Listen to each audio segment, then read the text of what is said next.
ஓம் சாய்ராம். புனே கண்ட்ரோன்மெண்ட் பகுதியில் ஒரு பெண் துறவியான ஹஸ்ரத் பாபாஜான் வசித்து வந்தார். அவரை பற்றி நரசிம்ம சுவாமிஜி நிறைய கேள்விப்பட்டிருந்தார். ஆகையால் அவரை சந்திப்பதற்காக அங்கு சென்றார். ஆனால் அங்கும் அவருக்கு குறிப்பிடத்தக்க அனுபவம் எதுவும் ஏற்படவில்லை. பிறகு வஜ்ரேஸ்வரி பகுதியில் இருந்த சுவாமி நித்யானந்தாவை சந்தித்தார். அந்த சந்திப்பும் அவருக்கு எந்த மாறுதலையும் அளிக்கவில்லை.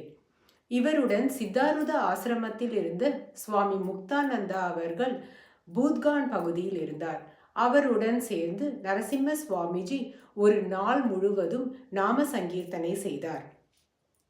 பிறகு நரசிம்ம சுவாமிஜி ஜல்கான் பகுதியில் இருந்த ஜிப்ரூனா என்ற ஒரு பெரிய அவதூதரை பற்றி கேள்விப்பட்டார். அவரை பார்த்த சம்பவம் ஒரு சுவாரஸ்யமான கதையாகும். நரசிம்ம சுவாமிஜி மிகுந்த ஆர்வத்துடன் அவதூதர் ஜிப்ரூனாவை சந்திக்க சென்றார்.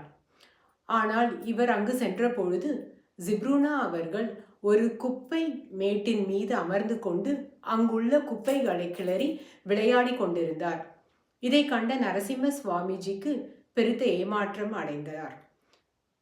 பிறகு நரசிம்ம சுவாமிஜி அவர் அருகில் சென்றார்.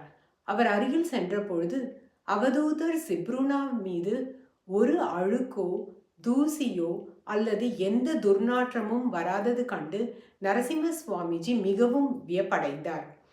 இதற்கு மாறாக ஜிப்ரூனா அவர்கள் மீதிருந்து ஒரு சுகந்தமான வாசனை வருவதை நரசிம்ம சுவாமிஜி உணர்ந்தார்.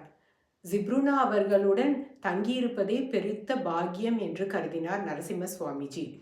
அவரை வணங்குவதற்காக நரசிம்ம சுவாமிஜி தலைகுனிந்த பொழுது ஜிப்ரூனா அவர்கள் மிக சுருக்கமாக நான் உன் குரு இல்லை என்பதை தெரிவித்தார். நரசிம்ம சுவாமிஜிக்கு அப்பொழுது மிகுந்த தலைவலி அடிக்கடி வருவதுண்டு. அந்த தலைவலியை குறித்து ஜிப்ரூனா அவர்களிடம் நரசிம்ம சுவாமிஜி தெரிவித்தார். அப்பொழுது ஜிப்ரூனா அவர்கள் நரசிம்ம சுவாமிஜியை தன் மடியில் அமர வைத்து கொண்டு அவர் தலையில் தன் நாவால் நக்கி உன்னுடைய புகழ் உச்சத்தில் உள்ள அந்த வானுலகம் வரை எட்டும் என்று ஆசிர்வதித்தார். ஓம்